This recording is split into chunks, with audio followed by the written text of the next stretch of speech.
নমস্কার বন্ধুরা, আমি সুভাষিস সংবাদ সোচ্চারে আপনাদেরকে স্বাগত। আজকে সপ্তম দফা লোকসভা নির্বাচনের শেষ দিন। পশ্চিমবাংলার 9টি আসনে আজকে নির্বাচন হলো, লোকসভা নির্বাচন। এই 9টি আসন হলো মথুরাপুর, জয়নগর, ডায়মন্ড হারবার, দক্ষিণ কলকাতা, উত্তর কলকাতা, বসিরহাট, বারাসাত, দমদম। এই 9টি আসনে নির্বাচন হলো। 2019-এ প্রবল মোদি হাওয়াতে এই 9টি আসন কিন্তু তৃণমূলের কোলেই গেছিল। ফলে এই 9টি আসন বা এই 9টি লোকসভা আসনকে তৃণমূলের গড় বলা যেতে পারে। আজকে আমরা সকাল থেকে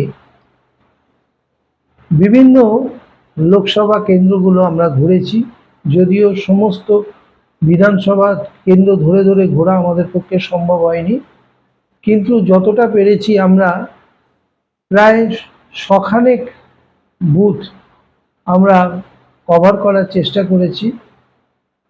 কোথাও 2 মিনিট সময় ব্যয় করেছি, কোথাও 10 মিনিট সময় ব্যয় করেছি। আমরা প্রথমে স্টার্ট করেছিলাম বেহালা দিয়ে, দক্ষিণ কলকাতার কেন্দ্রের একটি অংশ। বেহালা দিয়ে স্টার্ট করে আমরা জোকা যাই, জোকা থেকে আমরা বিষ্ণুপুর, আমতলা হয়ে, বারুইপুর হয়ে, সোনারপুর হয়ে, বাঘাযতীন হয়ে আমরা কলকাতা দক্ষিণে প্রবেশ করি এবং সেখান থেকে কলকাতা উত্তর, বেলেঘাটা, মানিকতলা ইত্যাদি এলাকাগুলো কভার করি। এখন আমাদের বক্তব্য যেটার জন্য আজকে আসা, সেটা হচ্ছে আজকে এই সপ্তম দফার নির্বাচন শেষ হওয়ার সাথে সাথে বেশ কিছু গদি মিডিয়া চ্যানেলে আমরা লক্ষ্য করছি অদ্ভুত কিছু সমীক্ষা, ভোট পরবর্তী যে ওপিনিয়ন পুল যেটাকে বলা হয়, সেই ওপিনিয়ন পুল দেখানো হচ্ছে, যাতে তৃণমূলকে বলা হচ্ছে, কোনো চ্যানেলে বলা হচ্ছে 13 থেকে 17টি আসন পাবে, আবার কোনো চ্যানেলে বলা হচ্ছে বিজেপি 32 থেকে 35টি পর্যন্ত আসন পেতে পারে। এইরকম আজগুবি সমস্ত সমীক্ষা বিভিন্ন গদি মিডিয়া চ্যানেলে প্রকাশ হচ্ছে।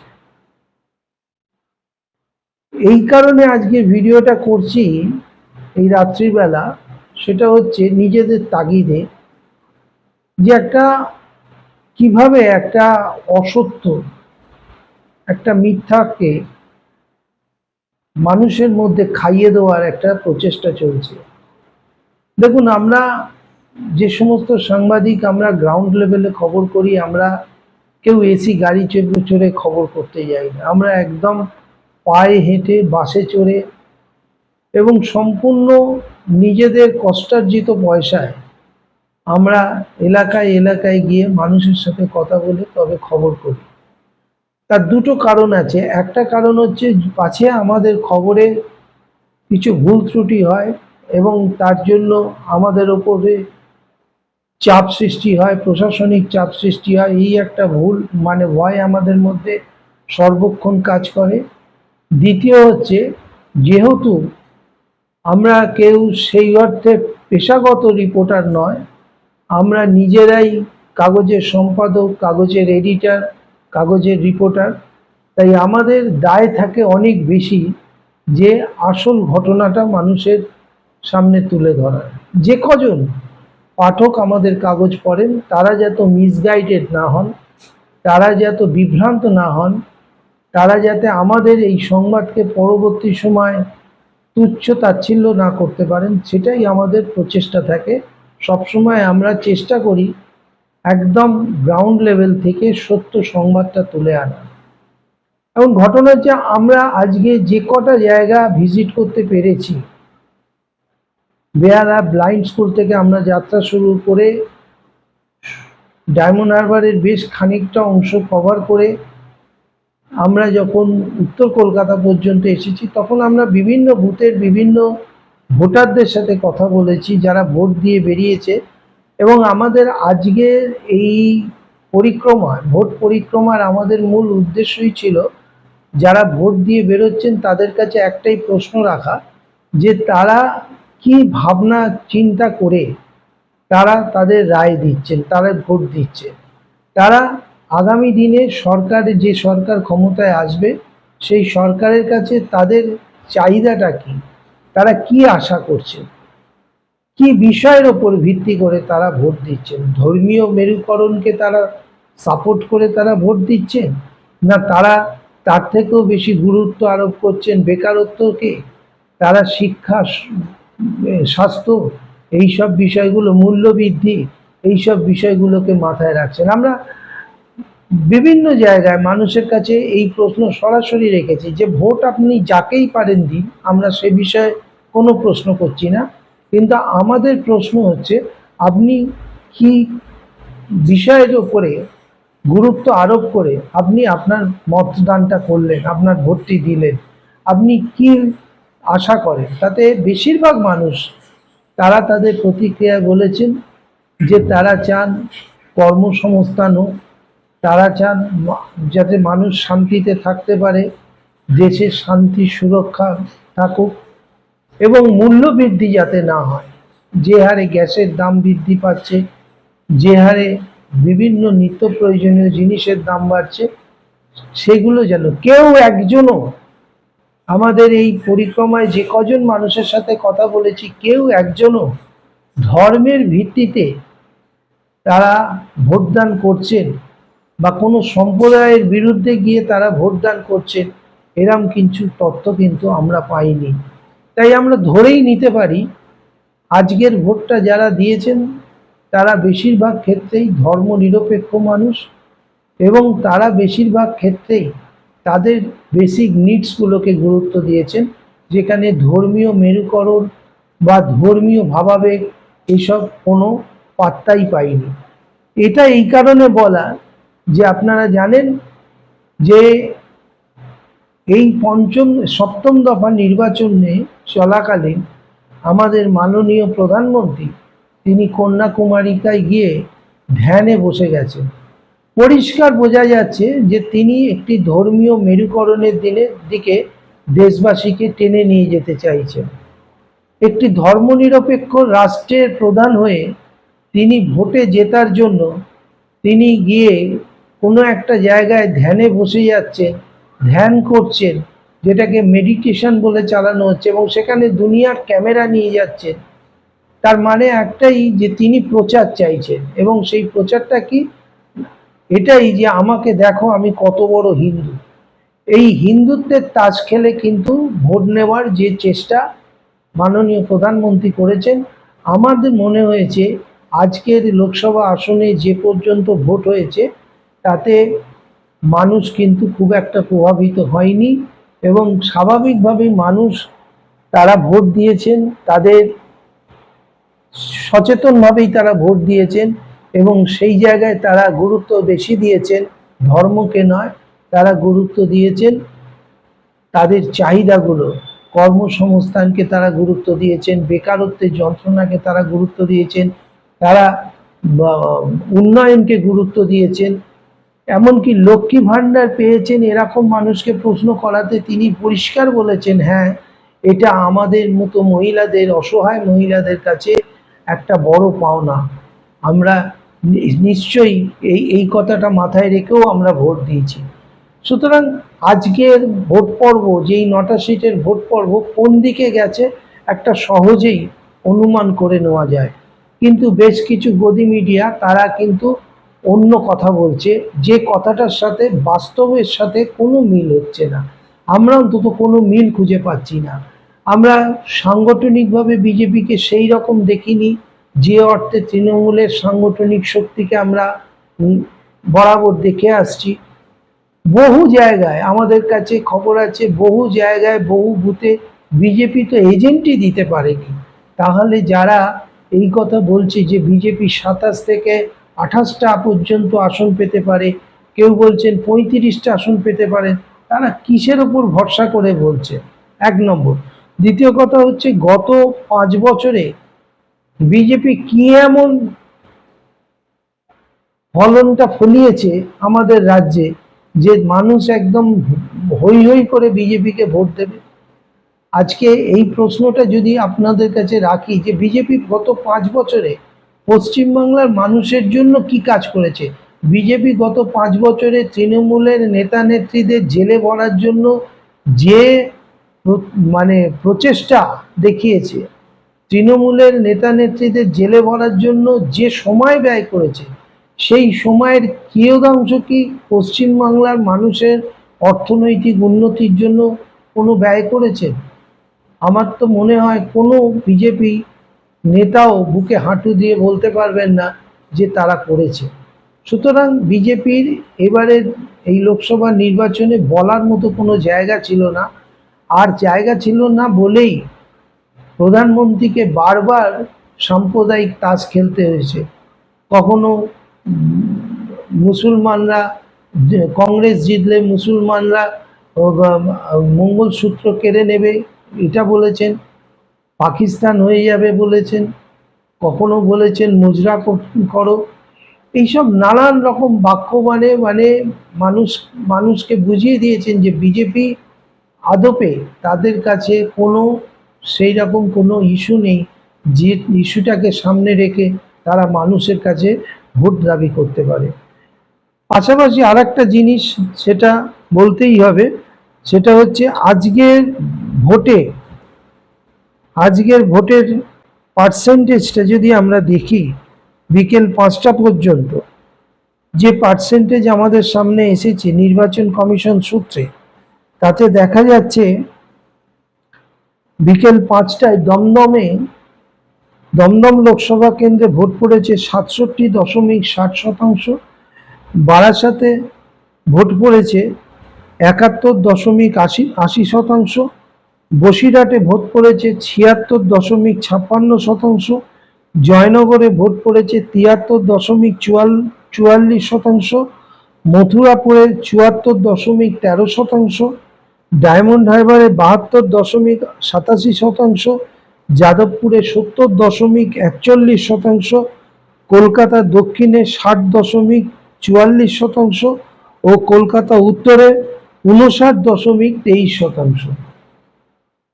পরিষ্কার বোঝা যাচ্ছে এই হিসেব থেকে যে গত 2019-এর তুলনায় এবারে কিন্তু ভোটদানের সংখ্যা কিন্তু প্রায় 10% কম।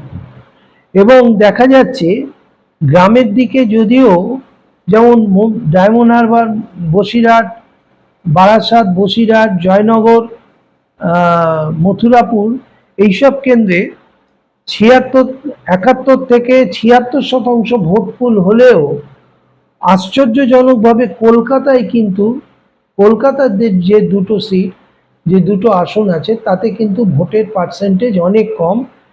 দক্ষিণ কলকাতায় হয়েছে 60.44% এবং উত্তর কলকাতায় 59.23%। তার মানে বোঝা যাচ্ছে যে এবারের নির্বাচনে কিন্তু ফ্লোটিং ভোট আমরা যেটাকে বলি, যে সমস্ত মানুষ ঠিক নির্বাচনের একদিন বা দুদিন আগে মনস্থির করেন তারা ভোট দেবেন, এই যে মানে দোদুল্যমান যে ভোট, যারা একদম শেষ মুহূর্তে টিভির খবর দেখে বা কাগজ পড়ে তাদের মানসিক সিদ্ধান্ত গ্রহণ করেন এই দলকে ভোট দেবো, সেই সংখ্যাটা কিন্তু এইবারের বুথমুখী হচ্ছে না। আমাদের অ্যানালিসিস, আমাদের বিশ্লেষণ অনুযায়ী সেই ধরনের মানুষ কিন্তু তারা বুথমুখী হচ্ছে না, হয়নি। ফলে এবারের ভোটের পার্সেন্টেজ প্রায় 10% মতো কম। তাহলে এই যে ভোটটা পড়লো, যে ভোটটা পড়েছে, সেই ভোটটায় কাদের লাভ বেশি? দেখুন, আমাদের দীর্ঘদিনের রাজনৈতিক জীবনের অভিজ্ঞতা থেকে বলছি, যখন আমরা সক্রিয় রাজনীতি করেছি, যখন আমি সক্রিয় রাজনীতি করেছি, তখন রাজনৈতিক বিদগ্ধ নেতাদের, যারা দীর্ঘদিন ধরে পলিটিক্সের সাথে যুক্ত, প্রচুর নির্বাচনে কাজ করেছেন, প্রচুর নির্বাচনে জিতেছেন, অনেক নির্বাচনে হেরেছেন, সেই পোড় খাওয়া নেতাদের তারা বলতেন যে বিরোধী দল যত বেশি করে মানুষকে বুথমুখী করতে পারবে, সাধারণ মানুষকে বুথে নিয়ে আসতে পারবে, তত বেশি বিরোধী দলের লাভ। আমরা দেখেছি সিপিএম এর জামানায়, আমরা যখন উত্তর কলকাতায় রাজনীতি করতাম, অজিত পাঁজা ছিলেন কংগ্রেসের ভোট মেশিনারির 1 নম্বর মানুষ। তিনি জানতেন কি করে ভোটটা করতে হয়, যার ফলে সিপিএম তার সাথে অনেক সময় পেরে উঠতো না, অজিত পাঁজা জিতে যেতেন। সেই অজিত পাঁজাকেও দেখেছি কিভাবে ভোট মেশিনারি সাজাতে তিনি তখন বারবার পরামর্শ দিতেন কর্মীদের যে যত বেশি পারো মানুষের কাছে যাও, এবং যে মানুষ কোনোদিন ভোট দেননি তাকেও বুথমুখী করো, তাকেও ভোট দেওয়ার জন্য বুথে নিয়ে এসো। তো এই ধরনের ফ্লোটিং ভোটার যারা যারা কোনো রাজনৈতিক দলকে সমর্থন করেন না, যারা সময় সময় বিভিন্ন ইস্যুতে তাদের মতামত চেঞ্জ করেন, সেই সম্প্রদায়ের মানুষটা, সেই সংখ্যক মানুষটা কিন্তু আমাদের অ্যানালিসিসে এবারে বুথে আসেনি, তারা ভোট দেয়নি। ফলে বেশিরভাগ ভোট যেটা আমরা লক্ষ্য করছি, কমিটেড ভোটাররা ভোট দিয়েছে। যে কমিটেড ভোটাররা জল ঝড় তুফান যাই হোক তারা আসবে, তারা ভোট দেবে, তাপমাত্রা যতই উচ্চ হোক, যতই গরম পড়ুক, তারা ভোট দেবেন। এইরকম কিছু মানুষ যারা যারা রাজনীতির সাথে ওতপ্রোতভাবে যুক্ত, তারাই ভোট দেবেন। এইরকম কমিটেড ভোটারদের ভোট পড়েছে, যার ফলে আমরা লক্ষ্য করছি এবারে কিন্তু ভোটের পার্সেন্টেজ কম। তা সত্ত্বেও বেশ কিছু মিডিয়া, এবং ভোটের পার্সেন্টেজ কম যখন, তাহলে স্বাভাবিকভাবেই এটা প্রশ্ন, এটা মানতেই হবে। যারা মানবেন না তাদের ক্ষেত্রে আলাদা, কিন্তু এটাই বিজ্ঞান, এটাই বলে যে স্বাভাবিকভাবেই এটা যারা শাসক শ্রেণী তাদের পক্ষেই যাবে। যেমন উদাহরণ দিয়ে বলি, আজকে ভোটে বয়স্ক মানুষদেরকে বাড়ি থেকে গাড়িতে করে বুথ পর্যন্ত নিয়ে আসার কাজটা সবচেয়ে বেশি কোন রাজনৈতিক দল করেছে যদি জিজ্ঞাসা করা হয়? সব জায়গায় সবচেয়ে বেশি করেছে তৃণমূল কংগ্রেসের কর্মীরা। তারা অটোতে করে, কেউ ভ্যানেতে করে বয়স্ক মানুষদের বুথে নিয়ে আসছে, কারণ নির্বাচন কমিশনের কোনো সিস্টেম নেই। তারা বয়স্ক মানুষদের বুথে নিয়ে আসবার জন্য কোনো গাড়ি প্রোভাইড করেনি। আমরা জোকাতে গিয়েছিলাম, জোকায় ম্যানেজমেন্টে যখন আমরা একটা খবর করতে যাই, সেখানে গিয়ে দেখি একটি বুথ প্রায় 1.5 কিলোমিটার দূরে বুথটা তৈরি হয়েছে, এবং বয়স্ক মানুষকে ওই ম্যানেজমেন্টের, জোকা ম্যানেজমেন্টের ক্যাম্পাসের ভিতর দিয়ে প্রায় 1.5 কিলোমিটার রাস্তা হেঁটে গিয়ে তারপরে তাকে ভোট দিতে হচ্ছে। এটা বয়স্ক লোকেদের কাছে একটা মারাত্মক যন্ত্রণা। ফলে অনেকেই এই বুথে ভোট দিচ্ছেন না।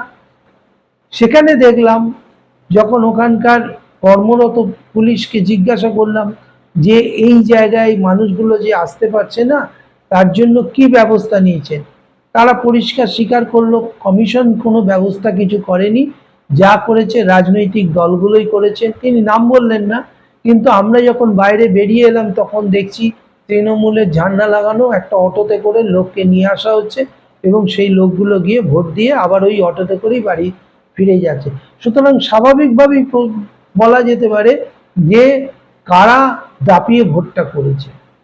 এই দাপিয়ে ভোট করাটা কিন্তু তৃণমূল আজকে করেছে, সেটা ডায়মন্ড হারবারেই বলুন, সেটা যাদবপুরেই বলুন, সেটা দক্ষিণ কলকাতায় বলুন, সেটা উত্তর কলকাতায় বলুন, আমরা যে কটা জায়গায় ঘুরেছি সব কটা জায়গায় আমরা দেখেছি দাপিয়ে ভোট করা যেটাকে বলে সেটা কিন্তু তৃণমূল করেছে।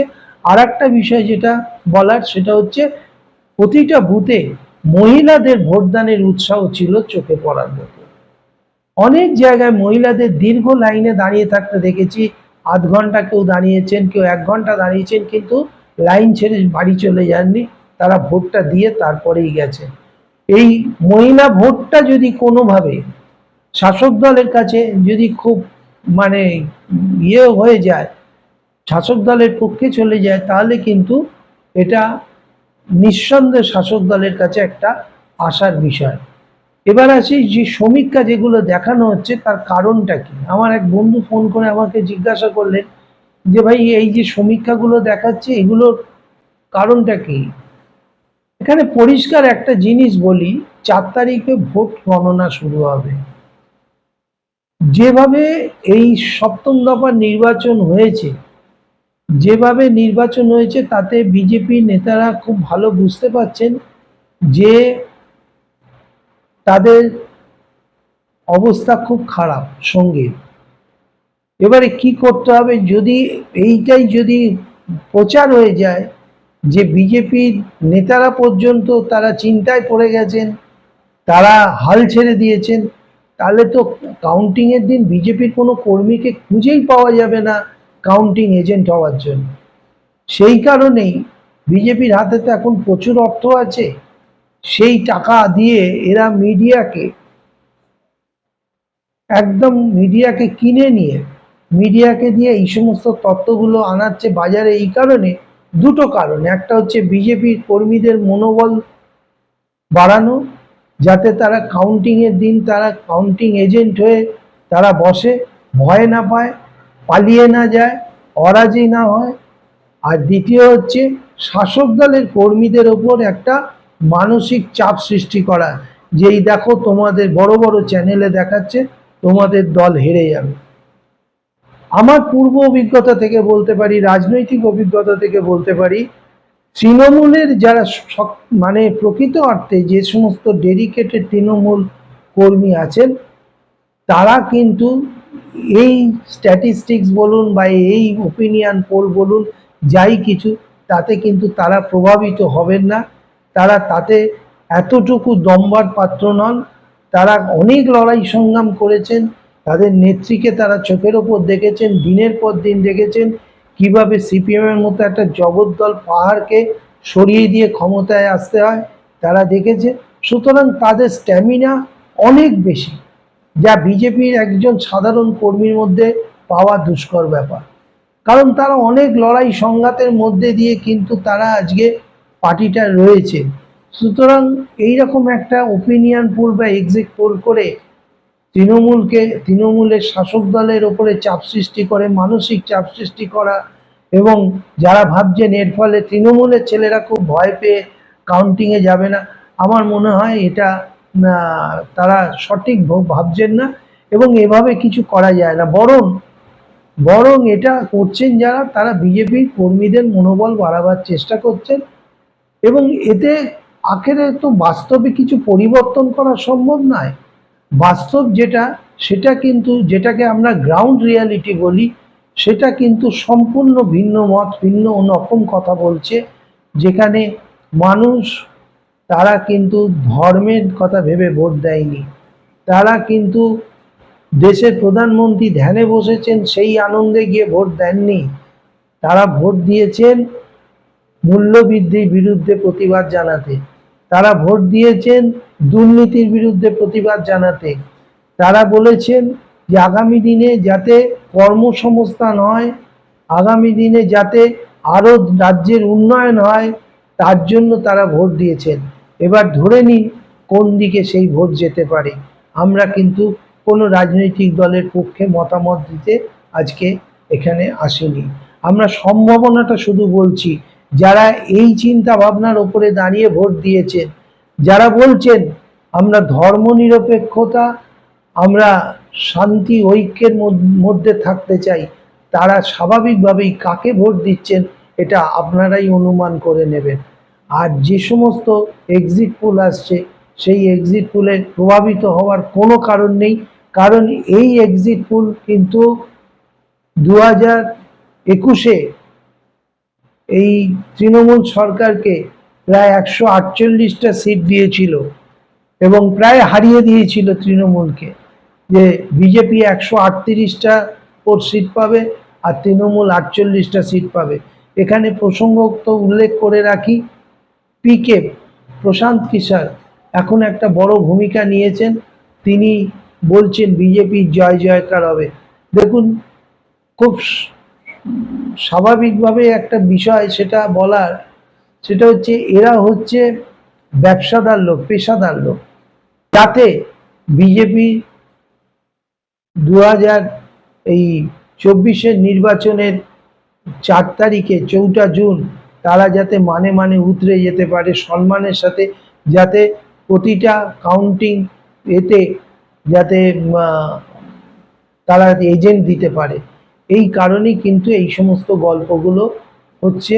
এটাতে প্রভাবিত হওয়ার কোনো ব্যাপার নেই, কারণ আমরা একদম, আমি প্রথমেই বলেছি যে আমরা যারা ক্ষুদ্র পত্রিকা চালাই, আমরা যারা ছোটোখাটো ভাবে পোর্টাল চালাই, আমাদেরকে একদম গ্রাউন্ড লেভেলে গিয়ে খবর জোগাড় করতে হয়, সাধারণ মানুষের সাথে মিশে। আমরা বড় বড় নেতা মন্ত্রীদের কাছে যাওয়ার সুযোগ পাই না, তারা আমাদেরকে সামনে ঘেঁষতেও দেয় না। আমাদেরকে একদম গ্রাউন্ড লেভেলে যারা মাঠে ময়দানে যে কর্মীরা কাজ করছেন তাদের কাছে গিয়ে আমাদের খবর সংগ্রহ করতে হয়। সেখান থেকে যা ফিডব্যাক আমরা পেয়েছি, তাতে সংবাদ সোচ্চারের একজন রিপোর্টার হিসেবে, একজন প্রতিনিধি হিসেবে এটুকু বলতে পারি, তৃণমূলের এই রাজ্যে 25 থেকে 30টি আসন, আমরা অনেকদিন আগেই বলেছি, ভোটের আগে আমরা 2014-তে বলেছিলাম তৃণমূল 35টি আসন পাবে, সেখানে 34টি আসন পেয়েছিল, আর একটি আসন পেলে আমাদের ধারণা সম্পূর্ণ মিলে যেত। 2014-তে আমরা বলেছিলাম 34 পাবে তৃণমূল, সেখানে 35টা পাবে তৃণমূল, সেখানে 34টা পেয়েছিল। আমরা 2019-এ কোনো প্রেডিকশন করতে পারিনি, কারণ যেভাবে 2019-এ পুলওয়ামা ঘটনার পর বারবার বিভিন্ন চেঞ্জেস আসছিল, বিভিন্ন কিছু রাজনৈতিক যে উলটপালট চলছিল, তাতে কোনো রকম কোনো অগ্রিম কিছু সমীক্ষা করা সম্ভব হচ্ছিল না বলে আমরা করিনি। এবং আমরা সেখানে দেখেছি যে 18টা বিজেপি সিট পেয়ে গেছিল। কিন্তু এবারেও আমরা বলছি সেই ধরনের কোনো হাওয়া কিন্তু বিজেপির কাজ করছে না, এবারে করেনি। এবং এবারে যে করেনি তার কারণ হচ্ছে বিজেপি 10% ভোট কিন্তু কম পুলিং হয়েছে, যে 10% ভোট পুলিং হলে বিজেপির পক্ষে সুবিধে হতো। সাথে সাথে আর একটা কথা বলি, 2019-এ সিপিএমের কংগ্রেসের যে ভোট ছিল, সেই ভোট যদি এবারে বেড়ে 17 কিংবা 18% গিয়ে পৌঁছায়, তাহলে কিন্তু বিরোধী ভোট ভাগ হবে, এবং বিরোধী ভোট ভাগ হলে তৃণমূলের সুবিধা হবে, এবং সেখানে তৃণমূল 35টা পর্যন্ত আসন দখল করতে পারে। সুতরাং যারা যে সমস্ত গদি মিডিয়া এই সমস্ত করছেন, আমার তো মনে হয় এদের বিরুদ্ধে এবারে প্রতিবাদে সাংবাদিকদেরই রাস্তায় নামা উচিত। আমরা জানি না, যদি 4 জুন যদি উলটপালট কিছু খবর বেরোয়, যদি ঘটনা ঘটে, তাহলে এই গদি মিডিয়া যারা সমীক্ষার নামে এই অপপ্রচারগুলো করে মানুষকে বিভ্রান্ত করছে, এক শ্রেণীর কি বলবো, মানুষকে সম্পূর্ণভাবে ভুল পথে পরিচালিত করার চেষ্টা করছে, তাদের কিন্তু ক্ষমা হবে না। তাদের বিরুদ্ধে আমার মনে হয় সৎ সাংবাদিক যারা পয়সার কাছে মাথা বিক্রি করেন না, যারা পয়সার কাছে নিজের সত্তাকে বিক্রি করেন না, তারা এবার প্রতিবাদের রাস্তায় নামুন। কারণ চতুর্থ স্তম্ভকে পরিশোধন করার জন্য জাগতে হবে চতুর্থ স্তম্ভের সাংবাদিকদেরই, যে সাংবাদিকরা সততার সাথে দীর্ঘদিন ধরে কাজ করছে। তা না হলে কিন্তু আগামী দিনে যদি এরকমটা দেখা যায় যে কথাগুলো এরা বলেছে তার 100 ডিগ্রি উল্টো রেজাল্ট হয়েছে, তাহলে মানুষ কি করবে আগামী দিনে? তারা তো পয়সা দিয়ে কাগজ কেনেন, তারা তো পয়সা দিয়ে টিভি চ্যানেল দেখেন। এই টিভি চ্যানেলগুলো তো কেউ জনস্বার্থে তাদের কাজ করছেন না, সবাই কিন্তু মুনাফা করছেন। তারা টিভি চ্যানেল করছেন, তারা সেখান থেকে তারা লাভবান হচ্ছেন, সেই লাভের একটা অংশ বড় মাইনে তারা ঘরে তুলে নিয়ে যাচ্ছেন, তাদের স্টাফেদের দিচ্ছেন। সুতরাং এটা তো একটা কোম্পানি, এটা তো লাভজনক কোম্পানি, তারা কাজ করছে। সুতরাং সেই কাজের ক্ষেত্রে তারা যখন এই সমস্ত অন্যায় কাজগুলো করছেন, প্রচারের সুযোগ নিয়ে খবরের নামে অপপ্রচারগুলো করছেন, তখন তাদের বিরুদ্ধে আমার মনে হয় সৎ সাংবাদিকদের কিন্তু রাস্তায় নামার প্রয়োজন আছে, এবং পরিষ্কার দুটো বিভাজনের প্রয়োজন আছে। একটা গদি মিডিয়া, যারা গদি মিডিয়া তারা গদি মিডিয়ার সাথেই থাকবে, আর যারা সৎ সাংবাদিক, যারা গ্রাউন্ড লেভেলে গিয়ে কাজ করেন, তারা তাদের মতো থাকবেন। এবং দরকার পড়লে এই অসভ্যতার বিরুদ্ধে রাস্তায় নেমে জিহাদ করতে হবে, প্রতিরোধ করতে হবে। তাতে যদি সংঘাত বাঁধে, সংঘাত বাঁধাতে হবে। আজকে এইটুকু বললাম। নমস্কার, সবাই ভালো থাকবেন।